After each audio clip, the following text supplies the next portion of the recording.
It's the Ringside Wranglers Wrestling Report with your host, Jack Jaw.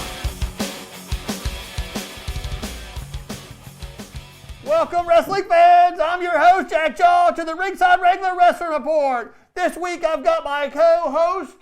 This week, I shall be known as the Hooligan, because I won't go to school again. No, no, no. Oh, no. That's a Kiss reference, by the way. Yes. So I'm your host, Jack Jaw. We can be reached at ringsidewranglers@gmail.com. You can like our YouTube stuff or comment or whatever you want to do. Reach out to us, give your information, and we'll plug it.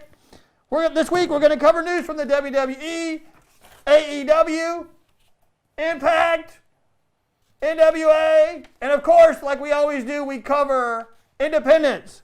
Going to the top of the news from the Raw Report. Can you believe we start another week of Raw talking about the Viking Raiders, Kevin Owens, Samoa Joe versus AOP, Murphy, and Seth Rollins? Murphy, by the way, no longer Buddy Murphy, it's Murphy. So if it's Murphy, my question to you is, where's Sam and Jody? Just asking. Just asking, man. It's just getting old. But either way, they're out at the beginning. They're plugging their show.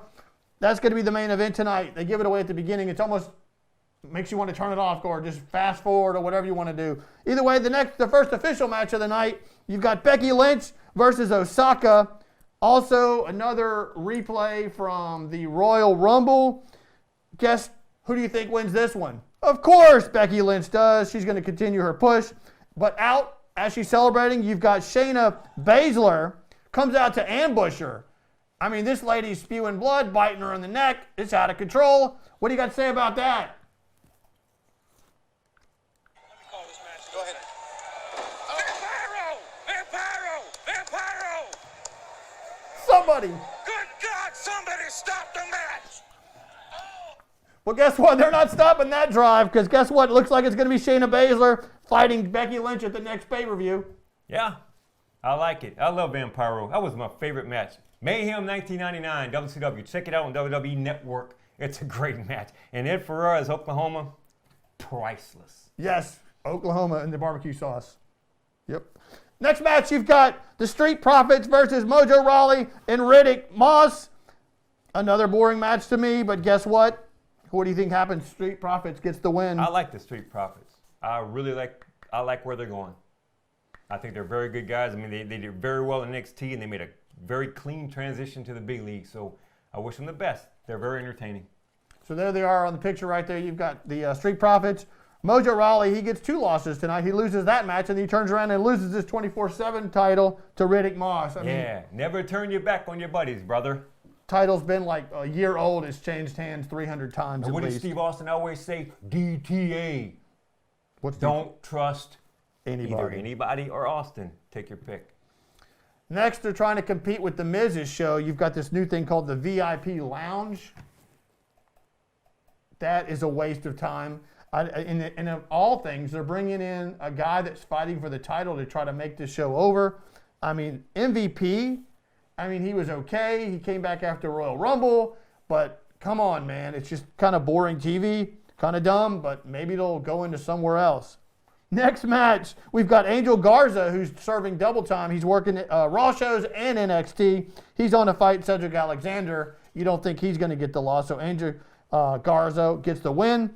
Next, you've got Sarah Logan and Rhea Ripley. Rhea Ripley's also serving double time, working the NXT. She takes on Sarah Logan, complete domination right there in front of Charlotte.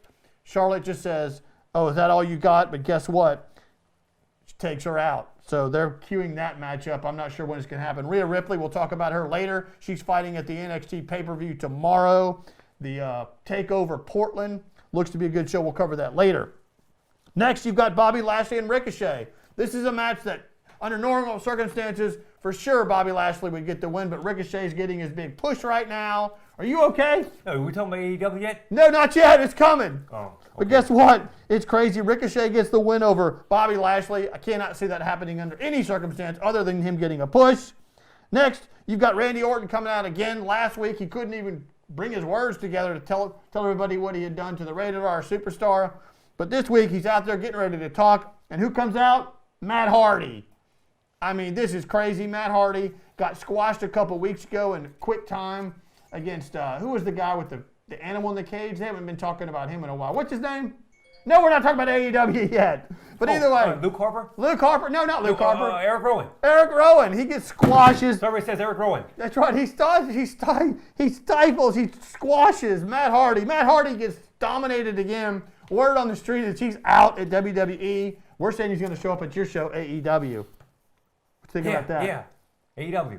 Yep. So there we go. So Randy Orton, like I said last week, it's just going to be a continual long build up to finally fighting not Triple H. I tried to say Triple H.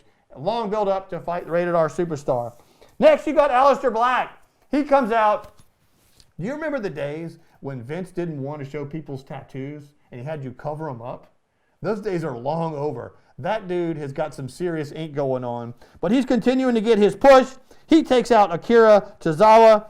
Exciting match, but you know it's just they need to put him on the main card, move him up to fight for a title. He'll never get over until he fights for a title. Okay. Tuesday on Backstage, CM Punk was asked who he thought would be a good angle for Aleister Black. And you know whom CM Punk said would be a good angle for Aleister Black? That would be the United States champion who's out on 30-day suspension for failing the Andrade? Yeah. Wellness? Andrade. Okay?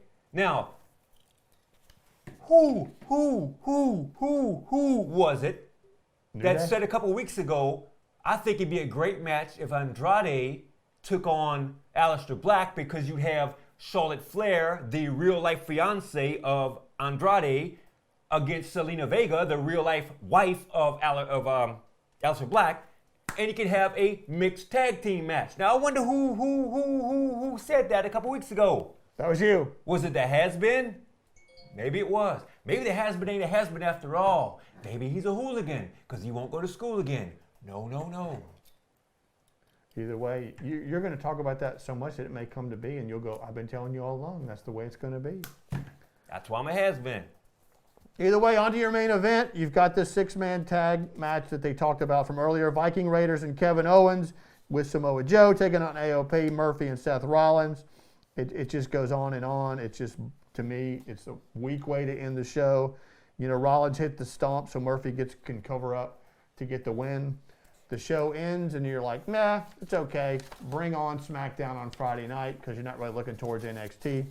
SmackDown comes on this week. Starting off the show with a moment of bliss. I kind of like when they start them with like the Miz show or whatever at the beginning, kind of sets up the show. You have the angle run-ins. Either way, moment of bliss. You've got Carmella, who won the three-way match. Was it a three-way or four-way match last week to earn a title shot? So she's going to be fighting Bayley. Obviously, Bayley comes out to confront them. And you think the match is later as they're promoting it, but guess what? Attitudes get crazy. The match is on right then.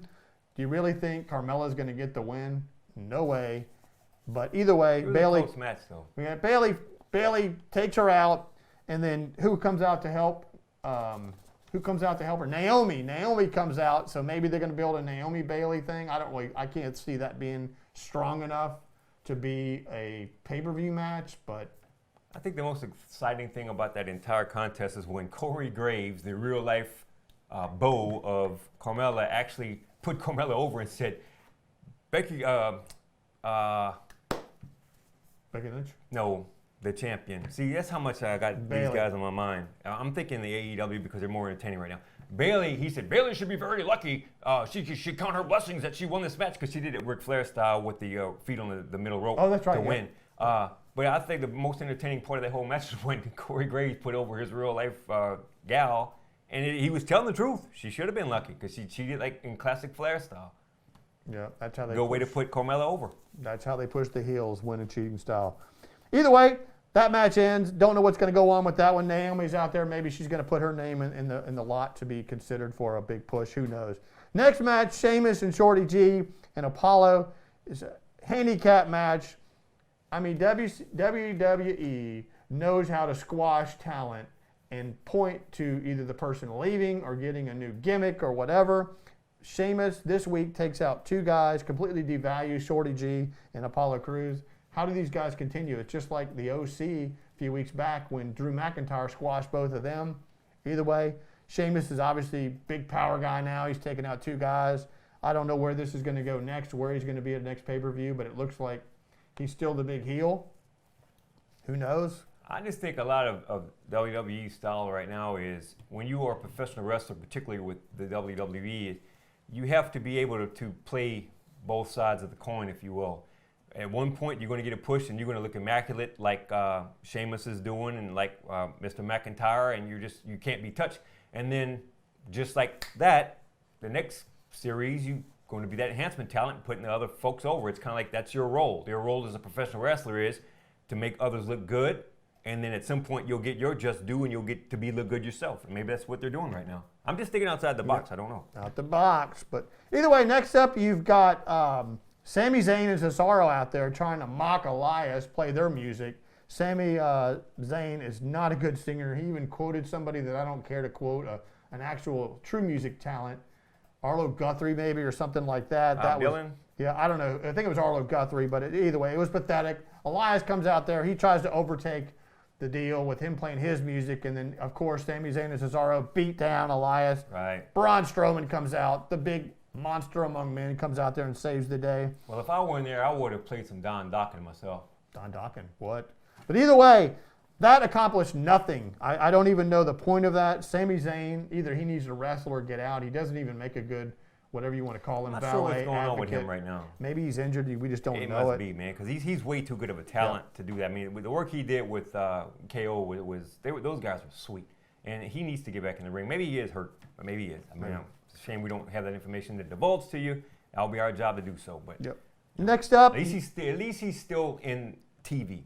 One of the worst things that can happen to you as a professional athlete, no matter what it is no TV time. That's pretty much a death knell. and who's got no TV time to me that's a stud in talent is your guy, Rusev, you were talking earlier. And So, he's got, allegedly, he has contract situation problems. Allegedly. So the next thing, you got a storyline they're building for a couple weeks. Otis's big night for Valentine's Day. He's going to get a date with Rose. He's all excited, thinking he's going to finally get some action with the pretty lady. Shows up to dinner, and guess who's at the table with her? Dolph Ziggler. Terrible. I don't know what the point of these storylines are, but either way, tugs at the heart of the fans. They're like heartbroken or something, so maybe Otis will, who knows what's going to happen. Was Heavy Machinery his little team or something? There's no way Otis could be a solo guy. He's got to be with Heavy Machinery. I'm not sure he goes back to them and cries or whatever. He can't continue this storyline. It's just weak. Damn. Can I say damn? Yes. Damn, Dolphin.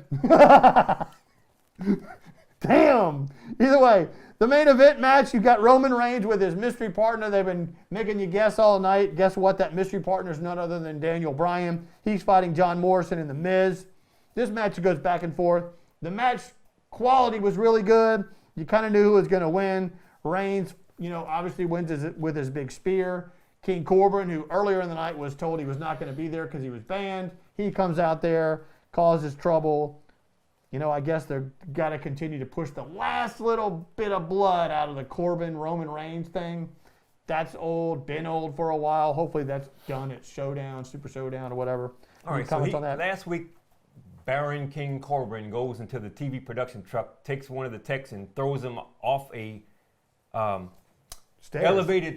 elevated work support without fall protection, throws him off and he injures the guy, and as a result, he gets heavily fined and barred from competition for the night. So he legally, as you can do, purchases a ringside ticket and goes and sits ringside, watches the match. When the match ends, he goes over the padded guardrail into the ring and gets physically active. Now, if you or me or our wonderful producer would have done that, we would have been arrested on the spot and thrown in prison. So why in the H-E double crooked letter is Baron Corbin not being arrested after that horrific attack?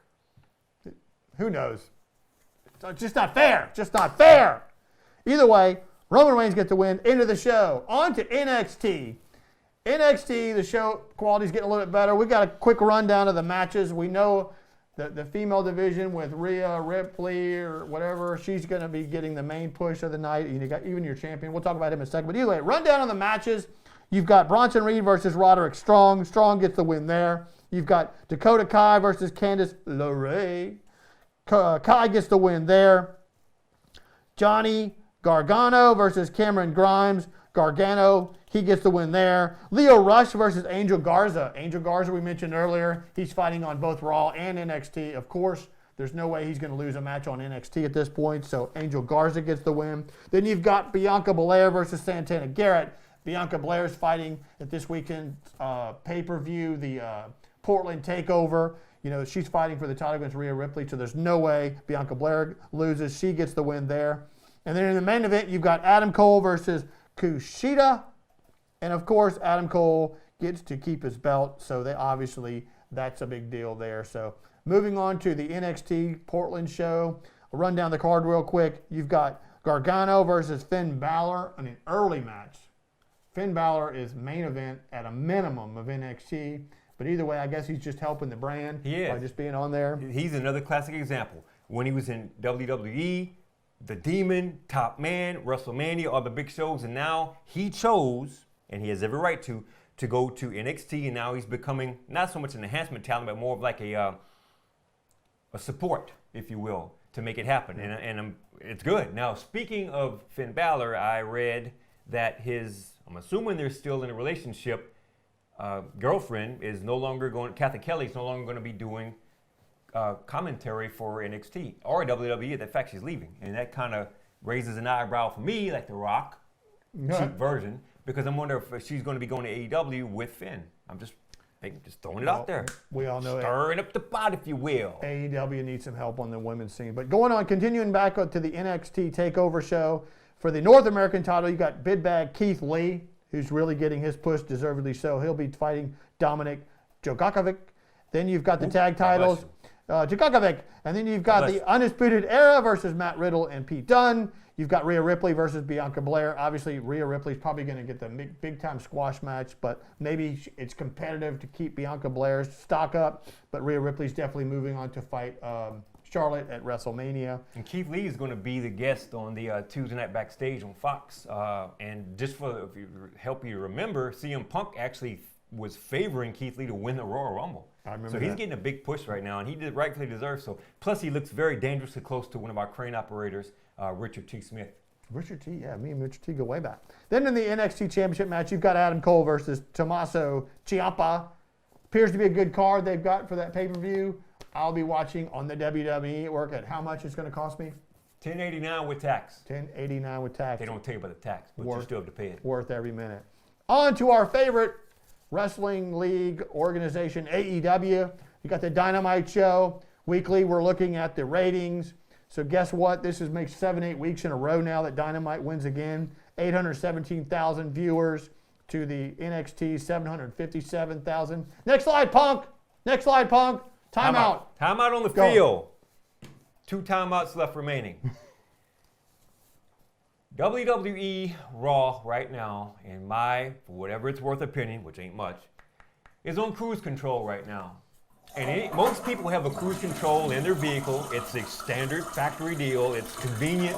If you're taking a long ride, you put on cruise control, relax your feet, whatever, keep your focus mentally, all that good stuff, right? It's an engineer design control. It's great, okay?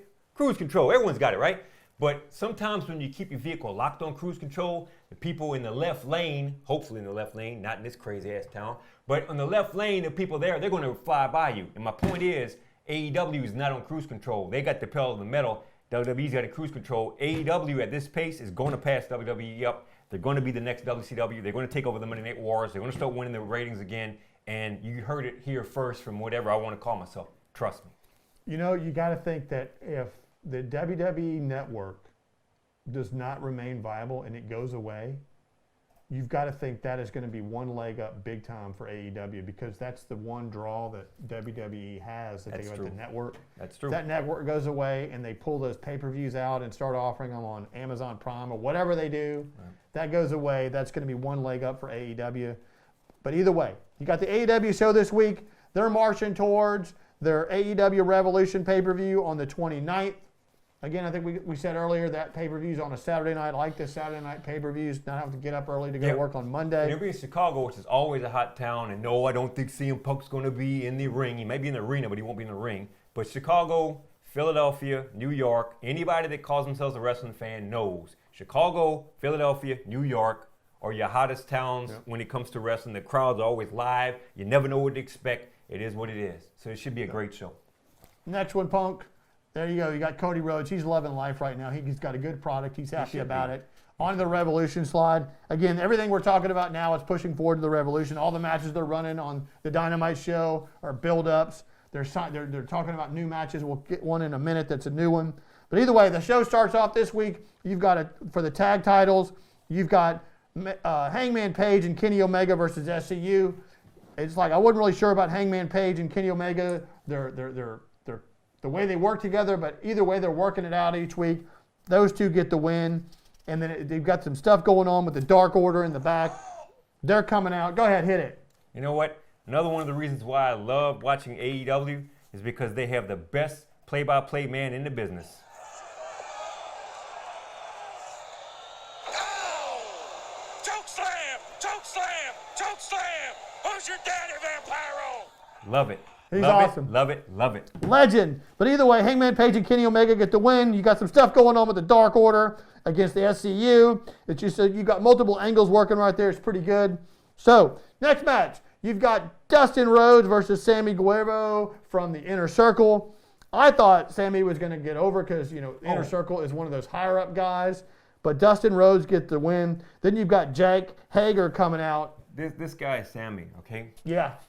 I'm going to be very careful how I say this because I'm very honored to be a part of your program, and I don't want us to get us in any trouble with the YouTube and things of that sort. But this dude, Sammy, is his name? Sammy Guevara. He needs to be a little more fashion conscious with the tights because they're getting a little thong-like. What? And maybe that might look good on certain human beings of the female type, but it just doesn't fly with me. And no, I ain't particularly looking at that. It's one of those things that you can't.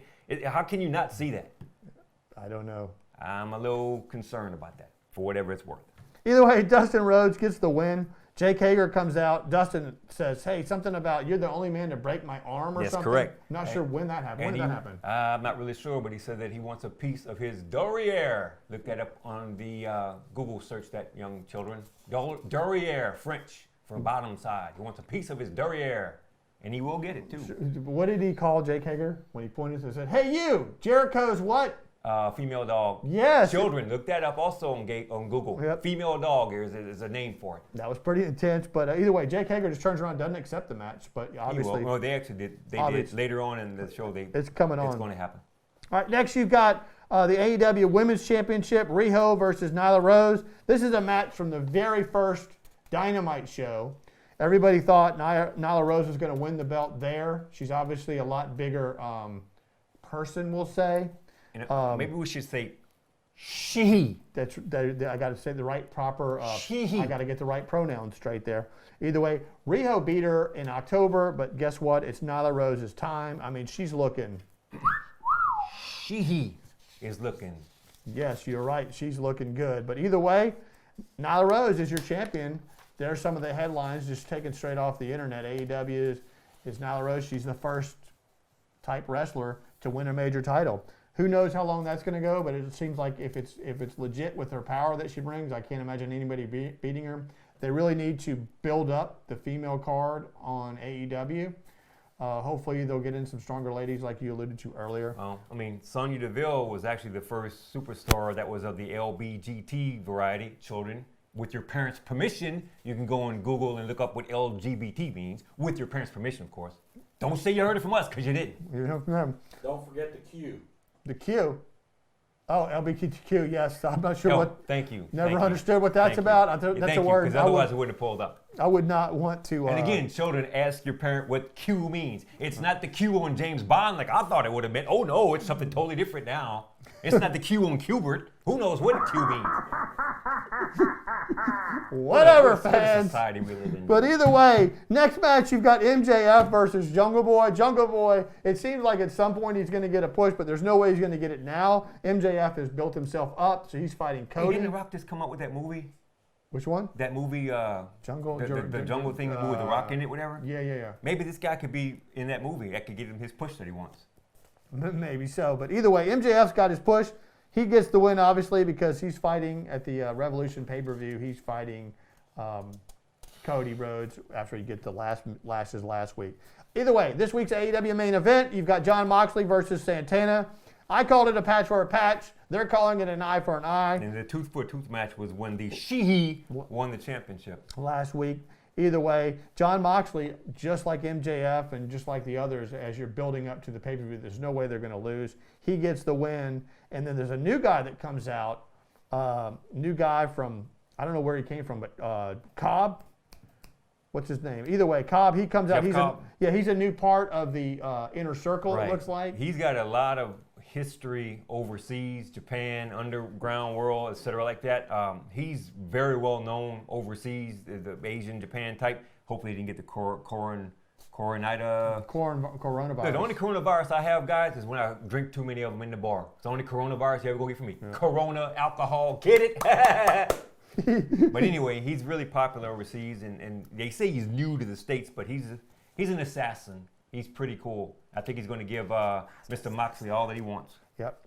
Either way, so that moves on to the guys from the Inner Circle out there. Look at them all high-fiving each other, all happy. Again, AEW has another really, better than average show. Their pay-per-view is going to be exciting coming up. Looking forward to watching that. They're better than average show with the pedal all the way down to the floor, accelerated to the floor. Yeah. Better than average is a lot better than cruise control. Just being honest. Hey, I'm not hating, man. I'm just calling it like I see it. And I guarantee you, everyone that's been kind enough, and thank you to watch this program, you probably feel the same way we do, as our producer does, as these lovely dogs do, as everybody in this world does. You probably feel the same way. Yep, it's good stuff. Either way, NWA, their power show on YouTube. Only thing we have to report there is you got the same champion continue to run roughshod over everybody, but they're building up for the Crockett Cup in April of 2020. Moving on to our independents with the Ringside Wrangler Wrestling Report. We love the independents. We love going to the independent shows. We love to pitch those. So if you have an independent that needs to get a plug or follow up or anything like that, a promotion, we'll love to post it on our YouTube videos. We like to post it on our Facebook. Anything like that we can do to help you out, reach out to us, comment, whatever. ringsidewranglers@gmail.com. What we covered last week, the ECPW show in New York, New Jersey. They also have a school. They have an upcoming pay-per-view at the St. Jude Parish Center. We'll run down the card there. They've got the tag titles, the Flows versus Prince Akhenaten and Timothy Theory. Bless you. That's a good name right there. Then you've got the ECPW light heavyweight title, Dirtbag Dan. That's a cool name for a wrestler versus Joe Scott. Lucha Libre Stars, always an exciting match, especially at a house show. You probably see some high-flying acrobatics there. You've got Commando Junior versus Chaco Fly. Then you've got the mixed tag team titles, Jack Ursnan and Pyro versus the Dark Oracle Sage and JoJo Misfit. JoJo Misfit. I wonder if he's one of the Misfits. But either way, exciting show from ECPW coming up. Wrestling 225, they had a show last week down in Houma. This coming up, their next event is on March the 1st in Denham Springs, Louisiana. It's going to be called March Madness. Wow. The main event you've got going on, I think I'm pretty excited to see it. You've got Constantine versus Gracie. Gil the Thrill Gracie. I've interviewed this gentleman. I've done play-by-play matches with this gentleman. This dude is a beast, kind of like your fella that's going to be in the AEW with Moxley. Yeah. Gil the Thrill Gracie's the man. And when you go to these independent shows, 225, etc., when you see gentlemen like Mustang Mike and the House of Bentley, when you see those guys, tell them that we here at the Ringside Wranglers Wrestling Report said hello. Yep. Because those guys are great. And they are the future of the business because they're helping to take their skill sets and pass it on to the younger generation that keeps this great business that we love so much, wrestling alive. Alive. That's another Kiss album, isn't it? Is it? Yeah, Kiss Alive. That's right. It sure was. Because I'm a hooligan, and I won't go to school again. No. All right. There you go. There's your match right there, Constantine against Gracie. All right, on to our weekly spotlight. This week we got an interesting story. We're looking at big wrestlers who fell off the charts and pretty much just disappeared into obscurity after they had a horrible Gimmick change. Can you Gimmick think- change. Can you Like, think of any of those? let's see. How about has been to hooligan? Won't go to school again. No. Gimmick change. You want to know why I wanted to change my name for this show? Because I knew this was coming. See, that's what it's called thinking with your brain. Using your brain to help possess the program with good quality, concern, good showmanship, and talent on loan from the great Jesus Christ himself. Oh, can I say Jesus Christ? Yeah, you can. Are you sure? Yes. Are you sure? Yes, this is Okay. the correct show. Okay. I love Jesus. All right, either way, Terry Taylor, you guys remember him? This guy was big in WCW down south. He gets brought up. Dude, Terry Taylor to me is Mid-South wrestling. Yep. Mid-South. Terry Taylor. Vero Beach, Florida. He gets brought up to the WWF at the time, and they turn him into something with some The Red Rooster. head. Got a rooster in there? mohawk. I know we you sure do. do right there. It's The Red Rooster. just a bad Mid-South thing. UWF legend. Hacksaw Jim Duggan, Junkyard Dog, Ted DiBiase, Jack, all these dudes. Terry Taylor's in there right with them. Rock and Roll Express, Midnight Express, James E. Cornette, Terry Taylor, Red Rooster. Yeah, Red You don't think that Rooster. was a complete Squash? squash job? Yes, it was. But either way, he's still working for him now in the He's back. backstage. But And either he, way, he don't care because he's Yeah. got his money. Terry is smart enough to save his money, man. How God about bless this? you, Terry. Hope you're Anybody- doing well in Vero Beach. Yeah, anybody remember this guy? Smash! Also known as Crusher Darso. Guess what happened to him? He just fell off the planet. First, he fell off with WWF when they rebranded him as the Repo Man. He goes down to WCW, and he has some two bad calls out. He goes by Blacktop Bully. There was some kind of crazy match at a pay-per-view where they fought in a moving trailer. That was with Gold Dust, who at Yep. the time was Dustin Runnels, and they both got fired for that because they bled. Yep, that's right. And they were specifically told not to bleed in the match in the back of a hay bin, like 8 or 9 trailers connected with hay in them, going down the road. That was one of the most horrific pay-per-views of all time. These dudes look a lot like Kiss. Why you got Kiss on the brain so much? Huh? What the hell's up with Kiss so much? You Either listen way. to Kiss this morning? Check out this new one, Punk. There's the Repo Man when he became the next one, Punk. Right there, there he is, the Repo Man. And then when he goes down, the last gimmick he had before he just completely fell off the planet, he was called Mr. Hole in One. That's Barry Darso. I mean, isn't it? that's just crazy. I But mean, hey, wait a minute. What about Raven? Remember when Raven was Johnny Polo? Yep. And he came out as Johnny Polo, and then he went to ECW and Scott Levy made his career as Raven. that's right. So sometimes it's not so. Goes the other Maybe way. we'll do him his other way. That's when it goes the other way. Yeah, it goes the other way. See, what I told you?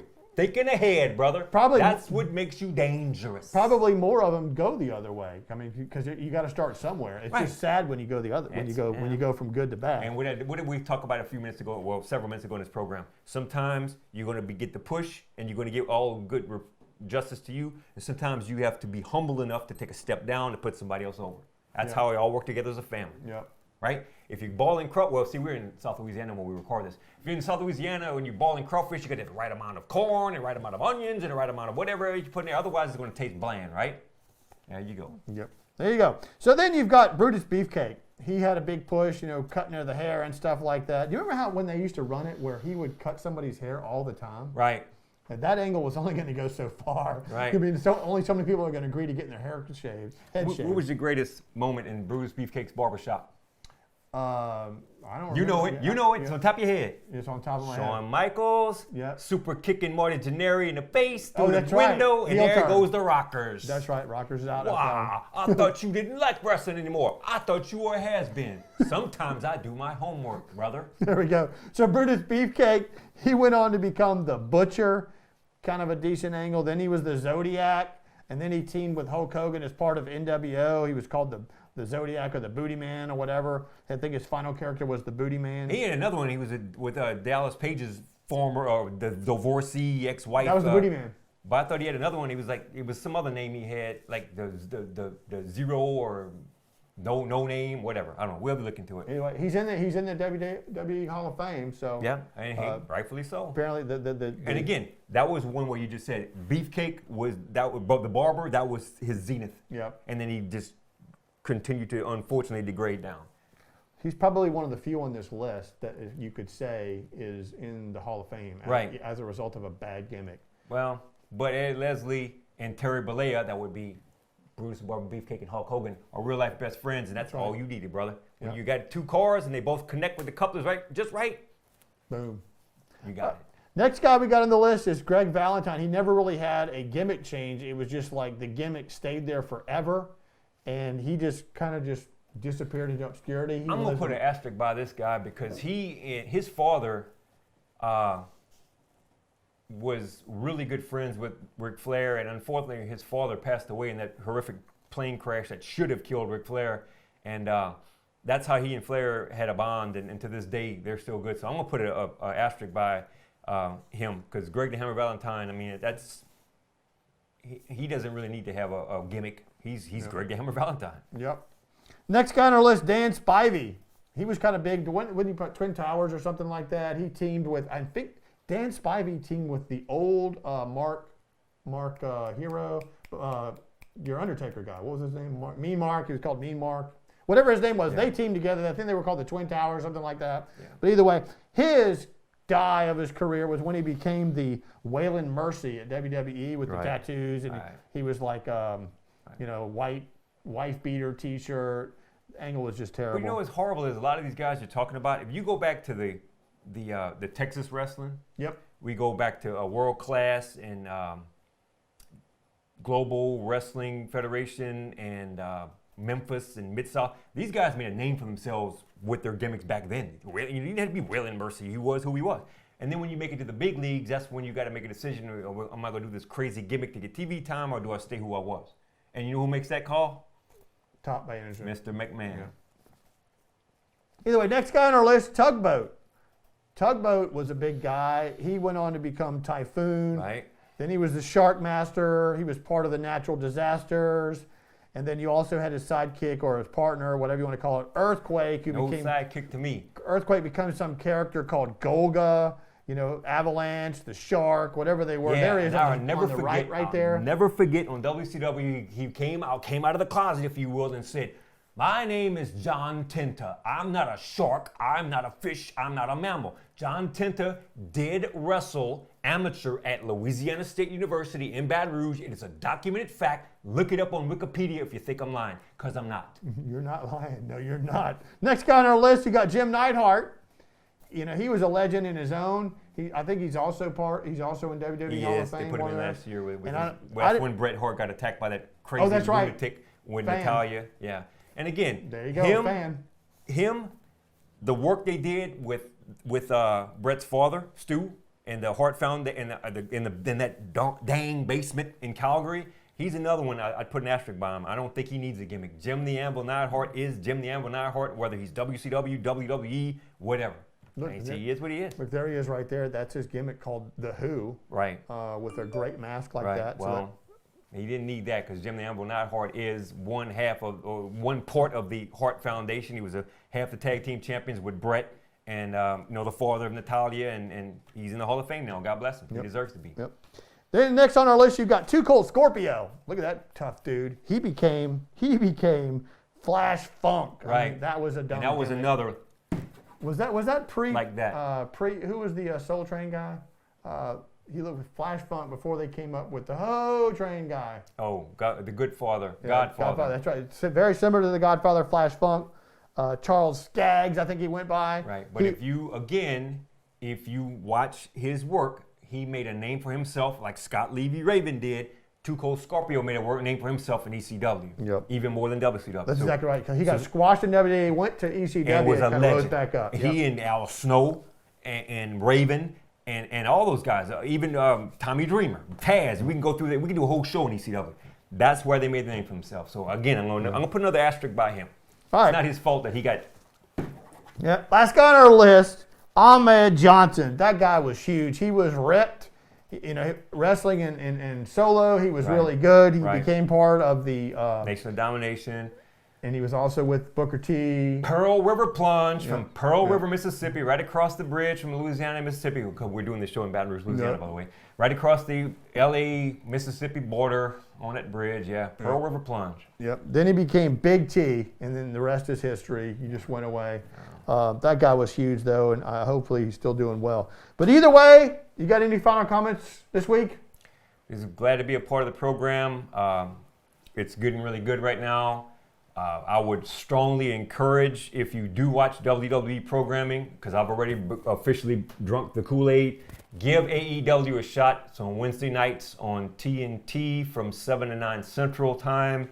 Give them a shot, because I fully believe, and anybody who knows me knows that how deep I was in the wrestling. I feel the same way right now. I fully believe that AEW right now is the reincarnation of WCW how it was, except one major difference. Instead of having knuckleheads with all the money that don't know what they're doing, now they have an investor who has the money, but they've got a guy who's running this organization that's got the brains that I can only dream of having, and that would be Cody, Runnels, Rhodes, whomever you want to call him. You got him in there with Kenny Omega. You got him in there with Chris Jericho, who I don't even have to say anything more about Chris Jericho, the contributions he's made to this business. You got John Moxley in there. You got some new guys coming in. Probably going to have your guy from the WWE with Bray Wyatt's boy. He'll be coming in there pretty soon. And it's going to be fun. Yep. Going to be really fun. Either way, I'm your host, Jack Jaw. This has been the Ringside Wrangler Wrestling Report. Luke Harper's his name. Luke Harper. Yeah, that's right. He was Dark Order, right? He's going to be in there. Yeah. And Matt Hardy might be the guy underneath the mask with the Dark Order. See, we're telling you all kind of things that you probably don't even know about. That's why we appreciate you watching this program. It means a lot to us. Thank you so much. Yep. God bless you. Out. Jack Jaw. Ringside Wrangler Wrestling Report. Yes. It's the Ringside Wranglers Wrestling Report with your host, Jack Jaw.